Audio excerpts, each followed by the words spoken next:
Hi, I'm Craig from Buckeye Surf and Snow, and I'd like to talk to you about wake surfs. A lot of people come into our store and they may have seen someone do it on the lake and they're not really sure what it is.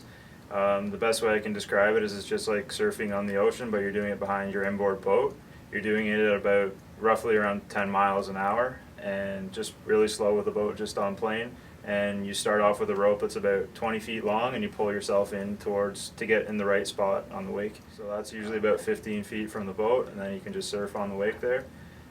There's kind of, I guess you would call it a sweet spot, and that's about where that is. When you get more experience, you can ride back a little farther, forward closer to the boat, carve on the wake, and do all kinds of different stuff. Okay, so this is really going to help you if you're choosing your first wake surfer. Maybe you've done it before and you're looking to get your own, get a little more into it. So there's 3 different constructions and boards that you're going to be looking at. This board here is a compression molded board. It's made really similar to all the wakeboards out there. It's really thick fiberglass with a foam core. It does the job for most beginners and intermediate riders. It's a really durable board, so when you're trying to find that spot, sometimes you kind of ride a little far forward and you might bump into the platform, so that's going to be able to handle that without getting damaged too bad. Also, just in the board racks or on the dock or something, it's going to be a lot more durable that way. And the cost with these boards is also like relatively inexpensive. It's a good way to get into it. Then on the opposite side of things, this is a pretty high-end board here. This is a surf style construction that's made with a lightweight foam and a thin layer of fiberglass or epoxy resin on the outside. Something like that is very buoyant, but it's also fragile, so if you have everyone using the board all the time, it might get a little dinged up. So that's maybe more of a board that you would buy just for yourself or a limited number of friends, I guess, that maybe have a little experience. This board here is kind of a mix between the two. It has the high quality foam that this one does, but the fiberglass is a little thicker, so it can take a little more abuse.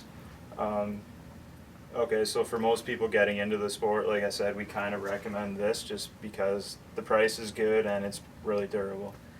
There's now another thing to consider is the size of the board. There's kind of some different things to consider there. If a lot of people are using it, you would like a really big board because a big board is easy to ride and it can kind of accommodate a lot of different sizes of people. If you're just buying it for yourself, or if maybe your groups of people is smaller, maybe like the 180-pound range and under, then you'd be pretty good with a small board. When you consider the sizes of boards, a pretty good range is from 4.6 to 5.6. There's the odd one that's bigger or smaller than that, but those are your main boards. You're pretty safe with something in the middle around the 5 foot, 5.3 range. That's kind of your average size board, I guess. If you want something that's super easy that can accommodate someone that's up to like 240 or something, then you'd probably want to go with like a 5.6. And on the other side of things, if you have someone that's really small in your group, they'll find a really big board is just going to be really easy, and if they start getting into tricks, it might be not quite as maneuverable for them, but they'll still definitely be able to ride it. So that would be why a big board is a lot more popular, at least for the first time purchase of a wake surf. So when choosing a board, you should also consider the shape of the board. There's 2 main styles that I'll talk about. This board here has a fishtail to it. That design kind of makes the board ride a little faster. Usually on your entry-level boards, it'll be designed like that. It just makes the sweet spot in the wake that much easier to find. Now there's also high-end boards that are designed like that too, that are kind of for a different idea. It's for getting speed, carving off the wake, and maybe jumping it a little bit. But this really just makes it faster, easier to ride in this case.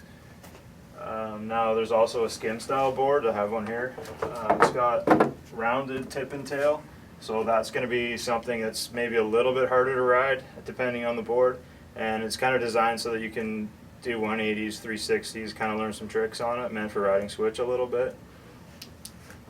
Okay, so based on everything that we've talked about, all the different features of the boards, and what's best suited for you, I would recommend going with a compression molded board if you are more of a beginner, mainly because of cost savings, but also durability. Your first board should be something that's really durable before you look to the next step, to something that maybe performs a little better but also lacks the durability. Okay, so based on everything we've talked about, the best board for a beginner or even kind of an intermediate level rider is your compression molded board.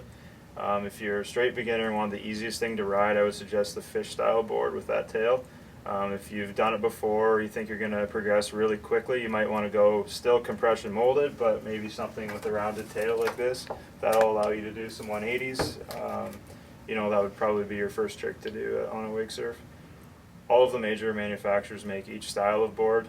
They're all going to make something that's compression molded, surf construction, so brand isn't really as important in this case as the style of the board. I hope this has helped you with your board selection. Have a great time out there wake surfing. This is Craig Poole from Buckeye Surf and Snow.